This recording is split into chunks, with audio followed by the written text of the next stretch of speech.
जय श्री राधे दोस्तों, केपी की वाणी चैनल में आपका स्वागत है। रोजाना राशिफल से संबंधित सभी प्रकार की जानकारी पाने के लिए हमारे चैनल केपी की वाणी को जरूर सब्सक्राइब करें। अगर आपके जीवन में सेहत, रोजगार, कारोबार, परिवार, दाम्पत्य जीवन, प्रेम संबंध को लेकर कोई भी परेशानी है तो हमें मैसेज के जरिए जरूर बताएं, आपकी जरूर मदद की जाएगी।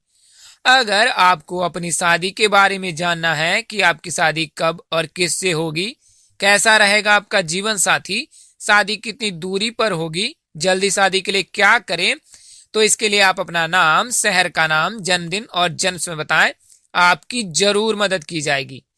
प्लीज अधूरी जानकारी ना दें, इससे आपको समय पर जानकारी नहीं मिल पाएगी।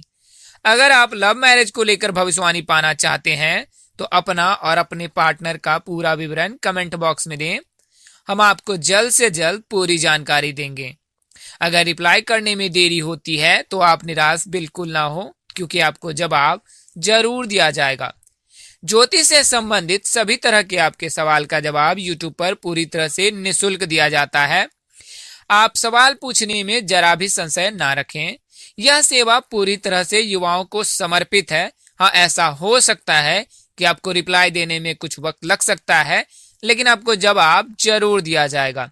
आपको बताना चाहूंगा कि मंगल और बुधवार को शाम के समय में निःशुल्क सेवा दी जा रही है। इसके लिए आप 8521835670 पर कॉल कर सकते हैं। नंबर डिस्क्रिप्शन बॉक्स में भी दिया गया है। एक बार और दोहरा दूं आपको कि मंगलवार और बुधवार को संध्या काल में शाम के 7 बजे से लेकर 10 बजे के समय में आपको निःशुल्क जानकारी दी जाएगी। इसमें बदलाव भी हो सकता है। फिलहाल आपको मंगलवार और बुधवार को निःशुल्क सेवा दी जा रही है। आप 8521835670 पर कॉल कर सकते हैं। अन्य दिनों में संपर्क करने पर आपको मामूली फीस देनी पड़ सकती है। आइए अब आज के वीडियो पर नजर डालते हैं। शादी जीवन का सबसे महत्वपूर्ण संस्कार है। शादी का वास्तविक अर्थ है दो आत्माओं का आत्मिक मिलन। एक हृदय चाहता है कि वो दूसरे हृदय से संपर्क स्थापित करें, आपस में दोनों का आत्मिक प्रेम हो और हृदय मधुर कल्पना से ओतप्रेत हो। जब दोनों एक सूत्र में बंध जाते हैं तो उसे ही समाज शादी का नाम देता है। शादी एक पवित्र रिश्ता है। सामान्यतः सभी लोगों की शादी तय समय पर हो जाती है। कुछ लोगों की जल्दी शादी हो जाती है तो कुछ लोगों की शादी में विलंब होता है। यदि किसी लड़के या लड़की की शादी नहीं हो पा रही है तो ऐसा संभव है कि उनकी कुंडली में कोई ग्रह बाधा है। लड़के या लड़की की शादी टलने से वे अत्यंत चिंतित हो जाते हैं। वैसे शादी में देरी होने का एक कारण बच्चों का मांगलिक होना भी होता है। इनके शादी के योग 27, 29, 31, 33, 35 व 37वें वर्ष में बनते हैं। जिन युवक युवतियों के शादी में विलंब हो जाता है तो उनके ग्रहों की दशा ज्ञात कर शादी के योग कब बनते हैं उन्हें जान सकते हैं। तो आइए आज के वीडियो में इसी विषय पर नजर डालते हैं। शादी के योग कब बनते हैं, पहले यह जान लेते हैं कि अगर आप शादी के इच्छुक हैं और ऐसी कल्पना कर रहे हैं कि इस वर्ष आपकी शादी हो जाए तो इसके लिए कुंडली में निम्न संयोग बनना बहुत जरूरी है। आइए जानते हैं दोस्तों। जिस वर्ष शनि और गुरु दोनों सप्तम भाव या लग्न को देखते हो तो उस वर्ष शादी के योग बन जाते हैं। सप्तमेश की महादशा, अंतरदशा या शुक्र गुरु की महादशा, अंतरदशा में शादी के प्रबल योग बनते हैं। सप्तम भाव में स्थित ग्रह या सप्तमेश के साथ बैठे ग्रह की महादशा, अंतरदशा में भी शादी संभव है। युवाओं की कुंडली गुरु ग्रह से संबंधित होता है। अगर गुरु मजबूत हो तो शादी शीघ्र हो जाती है। अगर गुरु कमजोर हो तो शादी में देरी होती है। गुरु ग्रह को शादी का कारक ग्रह माना जाता है। इसके अलावा जिन लोगों की कुंडली मंगली होती है उनकी शादी या तो जल्द हो जाती है या काफी देर से होती है। यदि किसी व्यक्ति की कुंडली में गुरु ग्रह अशुभ स्थिति में है तो उसे बृहस्पति ग्रह को मानने के लिए ज्योतिषीय उपाय करने चाहिए। आइए इन उपायों को जानते हैं। किसी भी उपाय को करते समय व्यक्ति के मन में यह विचार जरूर होना चाहिए कि वह जो भी उपाय कर रहा है उसे ईश्वर को समर्पित करके कर रहा है और उसे अपने कर्म का फल जरूर मिलेगा। सभी उपाय पूर्णतः सात्विक ही होना चाहिए, इसमें किसी के अहित की कल्पना नहीं होनी चाहिए। यानी कि अगर आप कोई उपाय करते हैं तो वो केवल आपको फल प्रदान करने वाला हो, इससे किसी अन्य व्यक्ति को कोई भी कुठारघात न हो। उपाय करते समय व्ययों पर चिंतित नहीं होना चाहिए। ऐसा होता है कि व्यक्ति अपने उपायों को करते समय उस पर लगे आर्थिक व्यय को लेकर चिंतित हो उठते हैं। तो अगर आप इस प्रकार की सोच रखते हैं तो ऐसा बिल्कुल ना रखें, इसमें बदलाव करें। उपाय से संबंधित सभी बातें गोपनीय रखना चाहिए। अगर आप कोई शादी में बाधा आ रही है, उसके उपाय कर रहे हैं, तो केवल और केवल अपने और अपने परिवार वालों तक ही सीमित रखें। इसे अन्य से बिल्कुल ही साझा ना करें। इससे आपको जो फल मिलने वाला है उसका पुण्य प्रताप वो क्षीण हो जाता है अर्थात कम हो जाता है। आइए अब जानते हैं उपायों को। तो बृहस्पति को देवताओं का गुरु माना जाता है। इनकी पूजा से शादी के मार्ग में आ रही सभी अड़चनें स्वतः ही समाप्त हो जाती हैं। इनकी पूजा के लिए गुरुवार का विशेष महत्व है। गुरुवार को बृहस्पति देव को प्रसन्न करने के लिए पीले रंग की वस्तुएं चढ़ानी चाहिए अथवा भेंट करनी चाहिए। पीले रंग की वस्तुएं जैसे हल्दी, पीला फल, पीले रंग का वस्त्र, पीले फूल, केला, चने की दाल आदि इस तरह की वस्तुएं गुरु ग्रह को चढ़ानी चाहिए। साथ ही शीघ्र शादी की इच्छा रखने वाले युवाओं को गुरुवार के दिन व्रत रखना चाहिए। खासकर अविवाहित लड़कियों को गुरुवार का व्रत जरूर ही करना चाहिए। खाने में पीले रंग का खाना ही खाएं, जैसे चने की दाल, पीले फल, केले आदि। इस दिन व्रत करने वाले को पीले रंग के वस्त्र ही पहनने चाहिए। हालांकि इस व्रत के कई कठोर नियम भी हैं, जैसे कि जब तक आप केले के जल में अर्घ न दें तब तक आपको मौन व्रत धारण करना रहता है। तो इस नियम को जरूर ही पालन करें।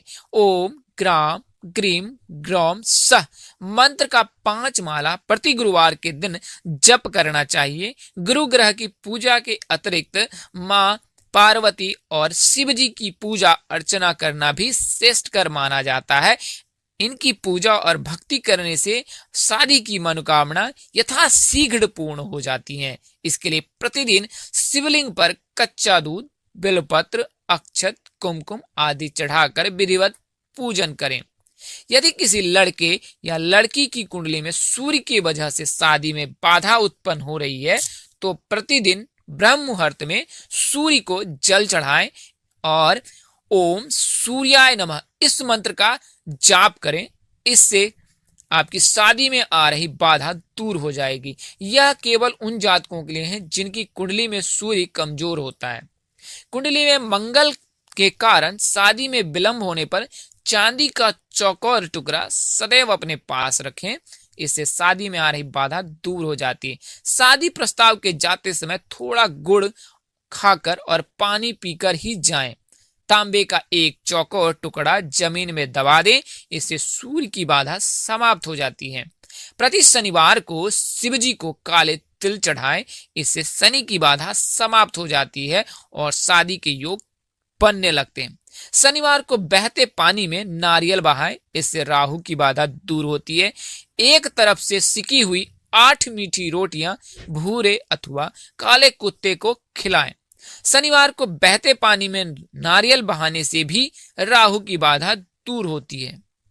शनिवार को काले कपड़े में साबुत उड़द, लोहा, काला तिल और साबुन बांधकर किसी गरीब अथवा ब्राह्मण को दान करें। यह श्रेष्ठ दान कहलाता है। काले घोड़े की नाल का छल्ला सीधे हाथ की मध्यमा उंगली में पहने। इससे भी शादी में आ रही बाधा दूर होती है। इसके अलावा कुछ उपाय हैं जो टोटके कहलाते हैं, उनको भी आप कर सकते हैं। शुक्ल पक्ष के पहले गुरुवार को 7 केले, 7 ग्राम गुड़ और 1 नारियल लेकर किसी नदी या सरोवर पर जाएं। अब कन्या को वस्त्र सहित नदी के जल में स्नान कराकर उसके ऊपर से जटा वाला नारियल उसार कर नदी में प्रवाहित कर दें। इसके बाद थोड़ा गुड़ व एक केला चंद्रदेव के नाम पर व इतनी ही सामग्री सूर्य देव के नाम पर नदी के किनारे रखकर उन्हें प्रणाम कर लें।